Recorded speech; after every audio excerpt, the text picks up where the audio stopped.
Welcome to Brand with Podcast. I am your host, Ivan Estrada.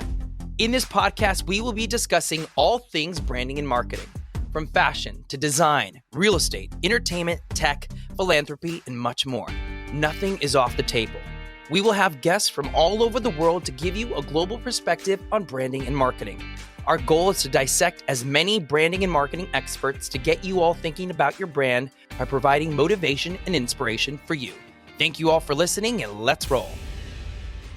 Hello and welcome back to Brand with Podcast. I'm your host, Ivan Estrada, and today we have Alec Stern with us. Alec is an entrepreneur, speaker, mentor, and investor. He's become known as America's startup success expert for performing hundreds of keynote speeches worldwide for his popular sessions at top conferences like Secret Knock, SEO Space International, Power Team International, and Habitude Warrior. He's been a co-founder or founding team member of 8 startups with 5 exits, 2 of which were IPOs and the other 3 acquisitions. Additionally, as a primary member of Constant Contact's founding team, Alec was one of the original 3 who started the company in an attic back in 1997.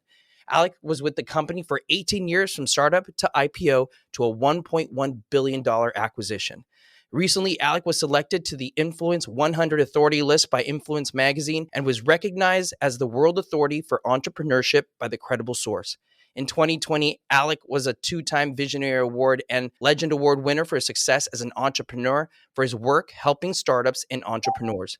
In 2021, Alec was a 2-time award winner of excellence, keynote speaker recipient at top conferences. My friend, you are very, very busy. So how are you doing this morning? I'm doing well, Ivan. Thanks for that. Let's talk. You're such a busy guy. When I was doing my research on you, so Aaron Keith, who's my business coach, said, you have to interview Alec Stern. This guy is incredible. He's an amazing speaker, and he's just an inspiration. So what's going on today? What are you working on today? So I divide my time through a couple of things. First, spend about half my time speaking. In the last 18 months, I've talked to over 1 million people through summits, podcasts, interviews. Now starting to go back out to live events. There's some large ones around the world that I'll keynote. And then I'm also part of a venture fund and involved with some other things related to that. And then I'm also a co-founder of 6 companies where I've innovating on ideas, putting teams together, or teams bringing me into the fold, early, and we noodling on testing out new ideas. And so we've got 6 that we have currently. I have currently that are startups that are 3 of them have launched, and we're launching 2 others in the next 6 weeks. So. Okay, so are there 2 or 3 of you? Because how do you get the time to do all of this? Like, how is this possible? Yeah, so I just, like anything else, and you got to really manage your time. And I don't do anything, it's just I don't have a full-time job, I guess. So I rotate around and give things the priority when needed, and on call to do things otherwise. So I guess I'm making the time. It's kind of one of those where the phone is attached at the hip, and you take those calls when you're needed. Exactly. And that's what I want our viewers to listen to. Like, you make the time, right? If you're passionate about something, it's all about like carving out that time, because it's all possible. We all have the same 24 hours. So Alec, you help startups grow. Is this just something that you got interested in, several years ago and said, this is my path, this is my purpose? Like, how did you get involved in that? I'd back that up a little bit and just say that oftentimes people have ideas, and I'll talk through the idea phase with somebody to bring that out. Then they may be out with an idea and they want to do more with it, or they want to scale it. So there's the evolution of idea all the way through to a scaled business. So I, having done 8 prior to these 6 I just mentioned, there a lot of stuff is repeatable, and so I guess it's sort of what I call pillars for achieving success and as a startup or small business. And so I often when I started several businesses, I leaned on others. I chased down those that I wanted to be my mentors or advisors, and chased down folks to be strategic partners, customers, investors, and just really went for it and had success, and was fortunate to have a great sort of, I guess, sphere, sort of that sphere of influence around you, those trusted folks that can guide you, help you, and assist when needed. And so I just said, whenever I have the opportunity to pay it forward, first it started with speaking, and then it's moved on to mentoring, advising, and or taking on board seats or whatever role I'll play, but trying to help. And it's the speaking, it actually lets me get to sort of the masses. As I mentioned, speaking to 1 million people in the last kind of year and a half. I had a goal of 250,000, and so obviously I got that up to 1 million, and so I guess it's more of a pay it forward. And you mentioned about mentors, and for me, my mentors changed my life. Is there any specific mentor in your life that changed yours? My guiding light on a lot of things is my target market. So in my DNA is startups and entrepreneurs and small businesses, and I've learned most of my lessons from just really getting in and working with others. And it's less about, certainly can talk to people through the tactics of a business and working in the business day to day, but more about stepping back and working on the business with strategy. And so those are the folks I look up to. I have my fair share of folks that I can call and lean on, but I really hold in the highest regard the small businesses and the ones more specifically are inner city, and I call it sort of urban innovation. And so working with folks, in areas that don't necessarily have all the resources at their fingertips or can easily access those or may not even know who to reach out to. And so I really motivates me a lot to be able to work with those folks, and because they're trying to provide for their families, they're trying to create a legacy, just like any small business, but also just trying to take an idea forward and really need a lot of help. So I look up to them before I would look up to someone who's mentored me over in the past. And you mentioned, you work with a lot of entrepreneurs and small businesses. Like, what gets you excited about a certain person, a certain entrepreneur, or a certain company? I've done a lot of investing in the past, and not so much anymore because I'm really focusing on my ideas and again, part of a great venture fund here on the East Coast, G20 Ventures, where I'm a limited partner and for tech investments. So, it's always it's the founder or founding team, and the first thing I look for is there's sort of this passion meter. I want them to be, just really passionate about everything in the business. What the problem that exists, the large market opportunity, their approach to how they're differentiating themselves from others. Is it an existing product or service that they're just executing on it better, or is it something that just didn't exist before? So creating a new category. I've done both, and so it's first the how passionate and committed are they to the business. And I say that some people are a little bit too far on the passion meter, where no matter what you say to them or no matter what happens, they're going to put the horse blinders on, and they know what they're doing, and they're just going to keep going and going and don't take the advice or don't listen to their target customer, and that's a ship that could potentially sink. And so it's really someone who's passionate, that when obstacles hit and problems occur, they're going to stay and they're going to figure it out and come back sometimes a day later, work all night and come back a day later and say, we figured it out, we've solved it, versus taking their bat and ball and going home. So it's really about that initial kind of founder or a couple of co-founders, and then move on to the actual team that's leading that startup that's what I look for first. And anyone who's going to really sort of figure out how to solve the problem is someone I would back. So. And something that you said that really resonated with me, I like what you said. You could be very purposeful and have a lot of passion for what you do, but you have to be open-minded to listen to others, to having mentors and in taking that information and figuring out how to use it. Because, I think as an entrepreneur myself, we're so set on our ways sometimes that if we don't listen to others and try to take other perspectives into what we're doing, we might hit a wall, right? And so I really love that you brought that out. So 2020, we had a huge change in the world, obviously, and I've seen this huge, rise in entrepreneurship.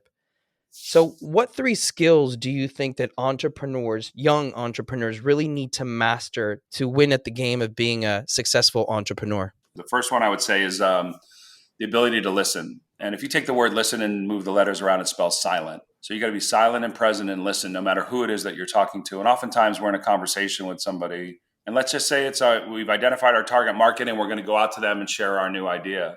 We're so worried and concerned about what we're going to say that we don't listen to what they're saying. And we're not engaged in what they're saying. We're not asking them questions because they will give you the roadmap to, asking, so you lead with value, and you're going to go up to, say, someone in your target market, and you're going to ask them, what's your 3-year vision? Where do you see the business going? What are your goals? What do you have that you want more of? What don't you have that you wish you had? Are you looking to save time, looking to save money, looking to increase revenue, looking to increase engagement and nurturing your customers better? Like, you're going to learn those things, and then you're going to present back what you offer. So the first one is to listen and really be present, especially when you're talking to your target market. And that's the first people you need to go to. I get hit up every day. What do you think of my idea? And my response is always, doesn't matter what I think, what does your target market think? And so we don't go early and often. And so that's sort of the first thing, is just listening and then getting to your target market as soon as possible. And then when it's your turn to talk about what you're doing, don't suffer from spraying and praying, right? Don't like, I'm going to keep talking and pray you hear something that interests you. Like, that doesn't fly. Like, you've got to be really prescriptive about, you've just listened to them, whoever it is that you're talking to. You see the role that they can play, and that's, your target customer. It could be your Uber driver. It could be a potential mentor or advisor. You meet someone out at a networking event.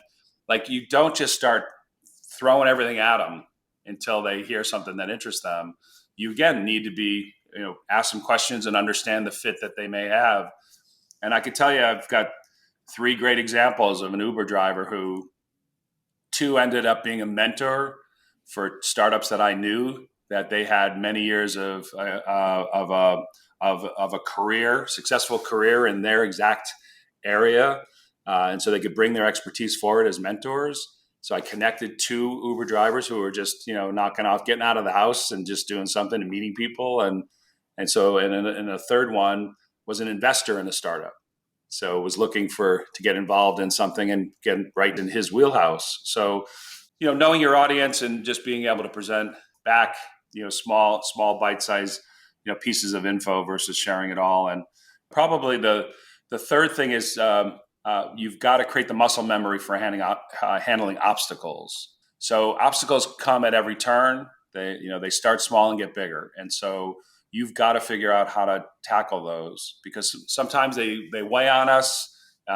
It scares us. We get stuck, and we're not dealing with those obstacles. And just understand that, you can seek counsel on this. You're not the first one to have that obstacle. And you can go find people that have knocked it down with success. You can find people who failed at knocking it down. You can find people who broke it into smaller pieces and smaller chunks and broke it down. And but you've got to figure out how to knock it down, because behind that obstacle is a bigger one. And as you're growing with the business, behind that one is an even bigger one. And you need that muscle memory to be able to take those obstacles and knock them down, so you don't plateau or get stuck or want to take your bat and ball and go home. Well, so you have to figure out how to knock down one obstacle and then the next one and then the next one. And you mentioned, reaching out to certain people, right? It's about building a team. In my book, Brand with Purpose, we talk about the importance about building a team. And Alec, when we spoke and I, was praising you for everything you've accomplished, you said, well, it's not just me, it's my team. So, Right. When you're looking to work with someone in a partnership or a large team per se at a startup, what are the things that you're looking for, and what are the things that will make you run out the door? Yeah, so there are a couple of basic things. Just in anyone coming into the business, everyone needs to be title agnostic. It doesn't matter what your title is. Everyone wants chief in their title. Chief revenue officer, chief this, chief that. So it doesn't matter what your title is. You have to be willing to bring people in above you, next to you, or below you. I've had several people say, well, I want to come in as this chief of something, and I don't want anyone above me. I want a direct tie between us. And I'm like, I might not even be in, I'll always be a founder, but I might not be in a leading role. I'm going to stay in my lane with the stuff I'm good at. So they need to be able to be title agnostic, leave their egos at the door. It's fine to have conviction, and believe in something, but not to have it become political and play the game to how do I land grab more in the business and move up, and you should prove yourself and be successful, and they should be coming to you to want to move you up versus you vying for it, if you will. And so those are a couple of sort of the basic things. And then, really someone who's willing to stay in their lane, right? So I've never cared about what the titles were. Sometimes you take you take a higher level title initially, but eventually you might back that down and bring in adult supervision or someone who's an expert, in that area, or has been there and done it and taken, something similar to what you're doing all the way through to an IPO or an acquisition, so you need to be willing to stay in your lane and do what you're good at. The opportunity cost of doing something outside your lane because you want to do more, and especially in the early days, we feel we all have to do it ourselves. Imagine if you need to build a website and you don't really know how to build a website. So I'll learn the tool. I'll go spend time on it. I'll do 20 hours building the website. May not be good. May that 1.0 of the website is probably gonna have to get thrown away and redone. But you've spent 20 hours on it. If your time's worth $100 an hour, that's $2,000 of effort of your time building that website. Could you find someone who could do it in less time for less money as a fractional web developer, or a VA or an intern, or sure. So someone who's willing to not just, I can do that. Yep, I'll do that.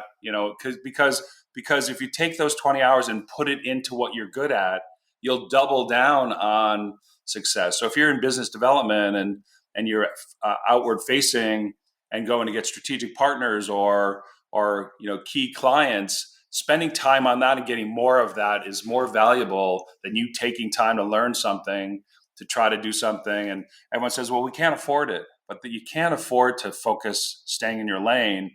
And so just understanding that someone coming in is a complement to what you do. So you don't have another, like if you're in business development and you're front facing and you'd be out talking to strategic partners and customers and so on, do you need another person right away that's doing the same? Or do you need someone who's on the tech side, or someone who's operations, or, or whatever other roles? It's just looking for complements and to round out the team so that those that are staying in their lane cover a lot of the ground you need versus those doing stuff that's outside their lane. That's such good advice.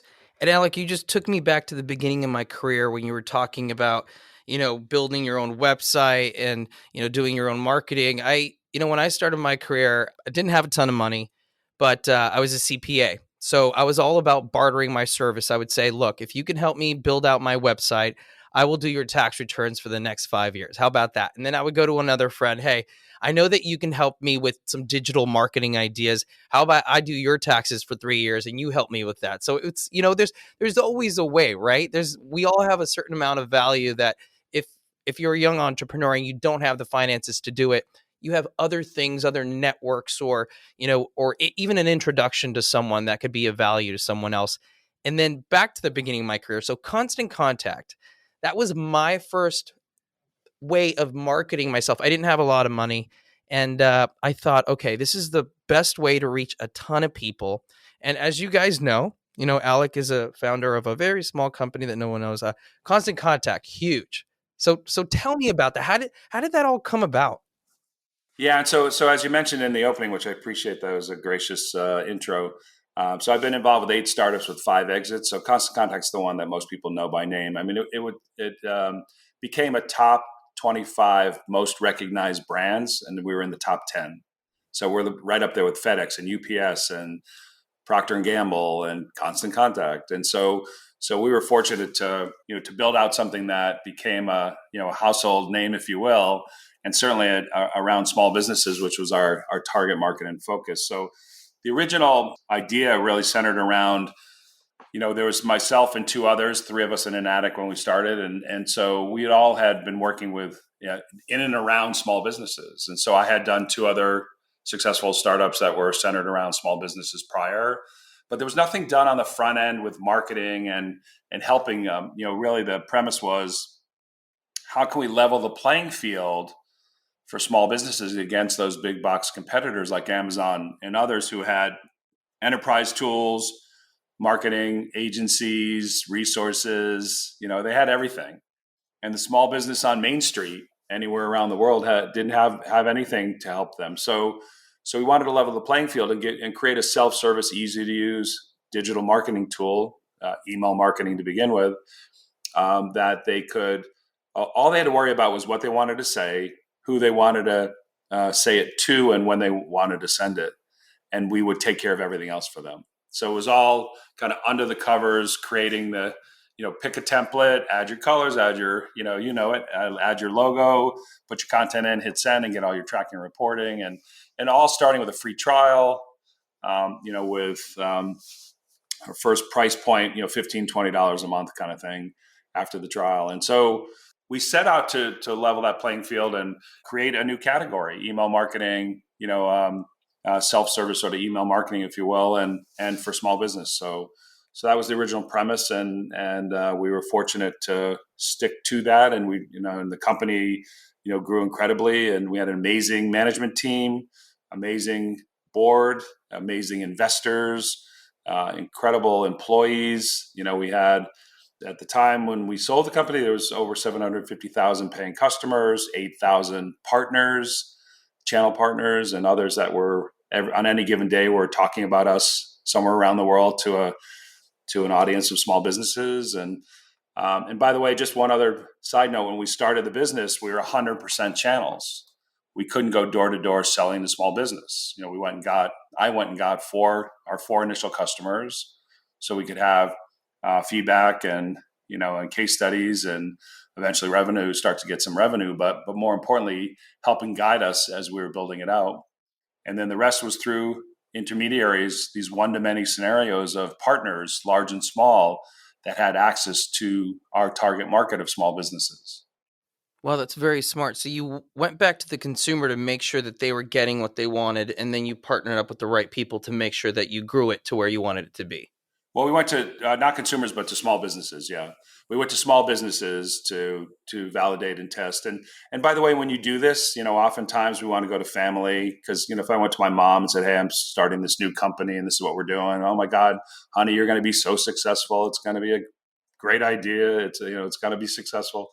You go to friends, they're going to tell you the same. But you got to go to people you don't know, people you haven't done business with before, to get brutal, honest feedback, and they're going to tell you straight up, this isn't for me, and you can really understand why. And maybe it's just simply as how you presented it, or they weren't ready to receive how you presented the idea to them at the time. So you want to make sure it's a good time for them to hear this, and then ultimately you get folks to take it, and then you're off to the races. And then find out the growth and scale strategy for all the businesses that I've had the greatest success with was a channel partnership, affiliate, strategic alliance, whatever you want to call them.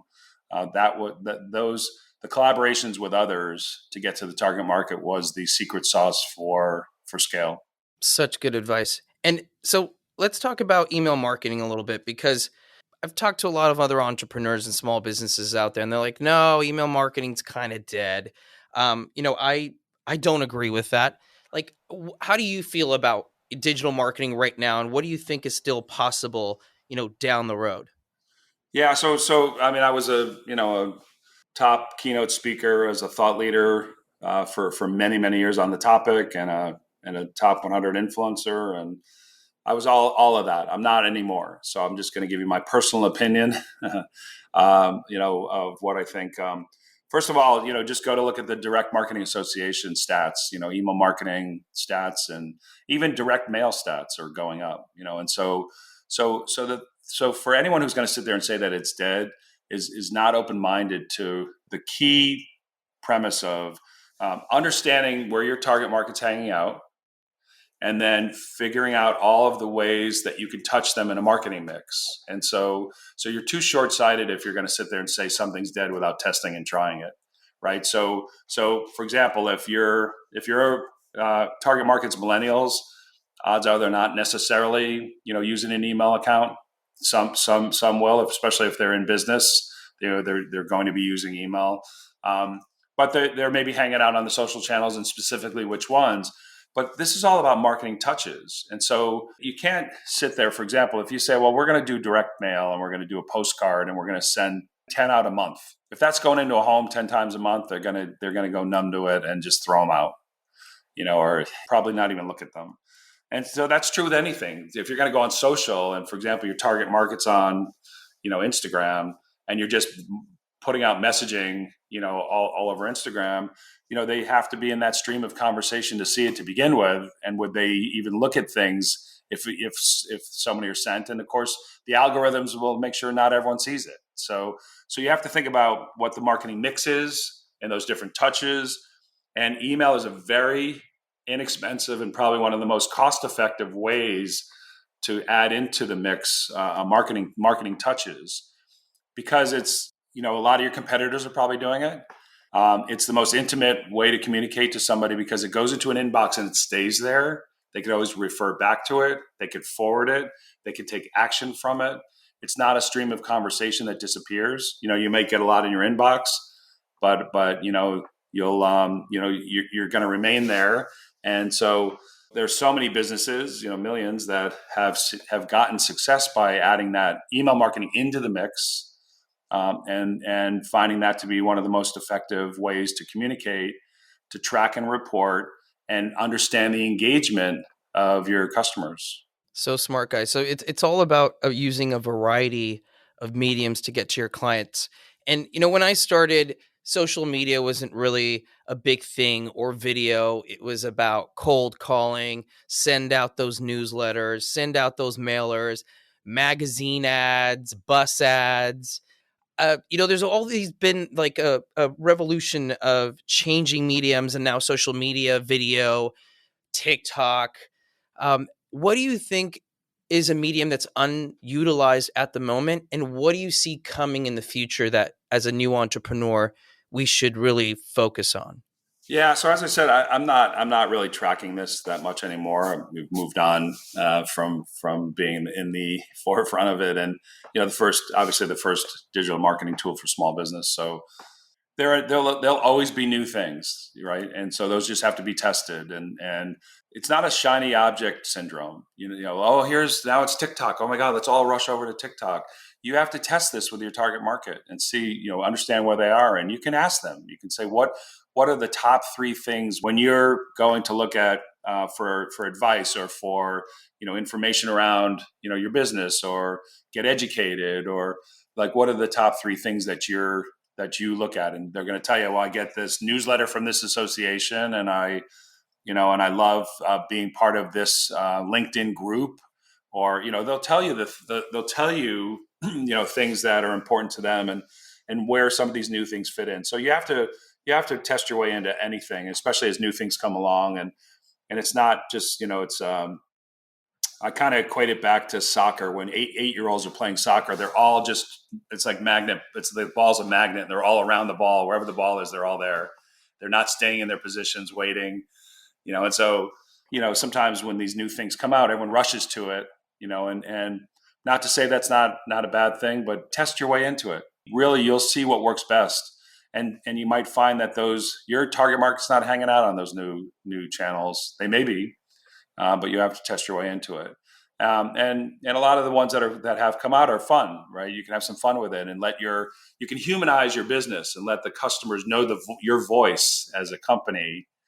And so you can have some fun with it. I would say you might be on some of those new things that come out just to let them see a different side of the business, or you, or your employees, or your customers, and humor and fun. And, depending on what you're aiming for, even in a very dry, dull market or industry that you might be in, sometimes you set yourself apart, by doing something different.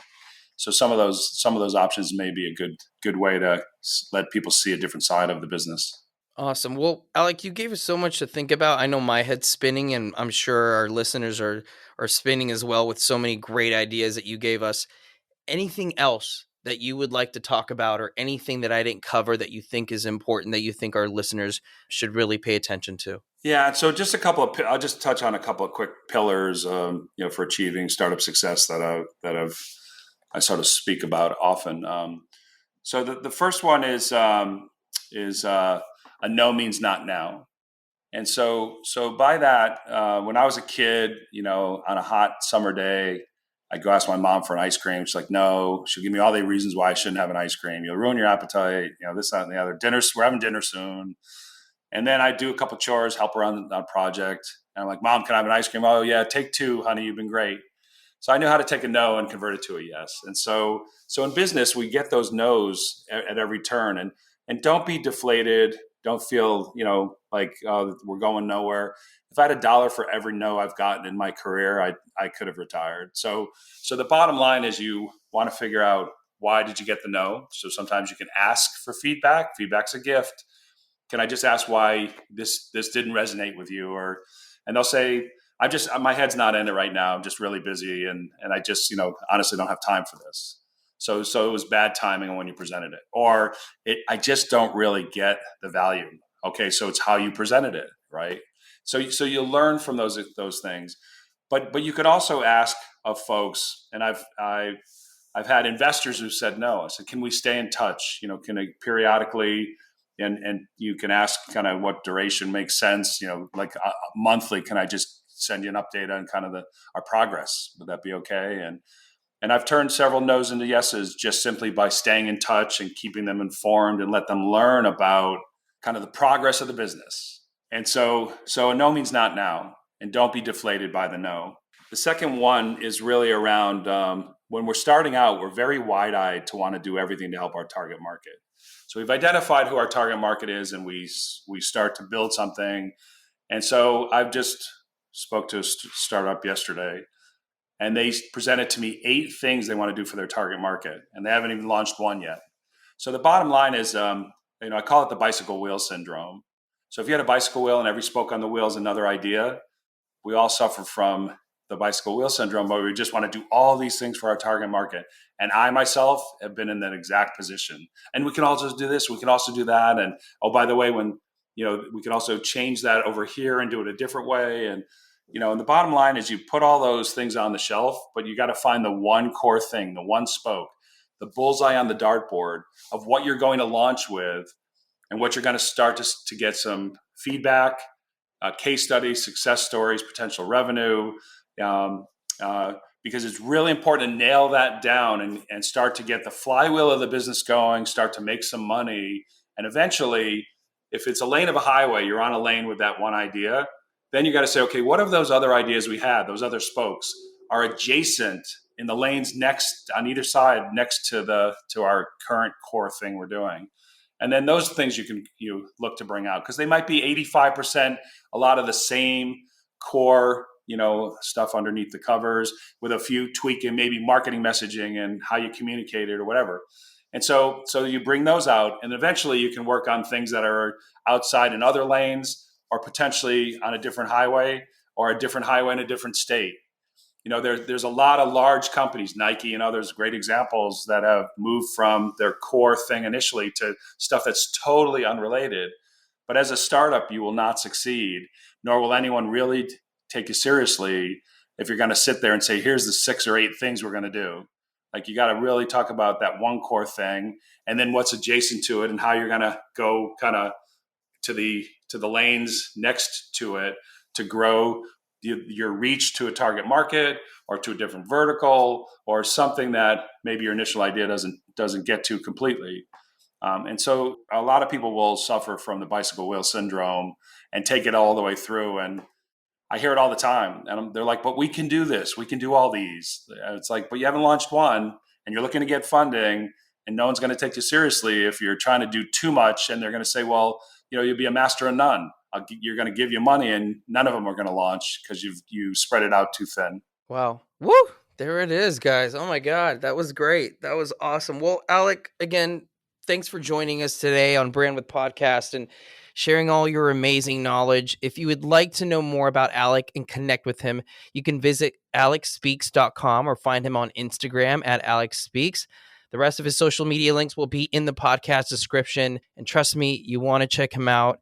Again, Alec, thank you so much. You honestly, you gave us so much good information. I always think, okay, I'm sure you do this as well. I'm always listening to podcasts and books. And just when you think you've heard it all, you haven't. So thank you so much. My pleasure. And Ivan, this has been great, and I appreciate all that you're doing. I listened to some of the past episodes, and you're doing a great job and offering great golden nuggets for your listeners. So I'm glad I could do my part. Thanks, Alec. Thank you all again for listening to this episode. For more information on branding and marketing, check out our ecosystem on brandwidth.com. You can also find more tips by signing up for our newsletter that's not boring, or by following us on social media. If you're looking to get featured on this podcast to discuss your branding or marketing needs, find out how to do so on our website as well. Can't wait for you to brand with us again.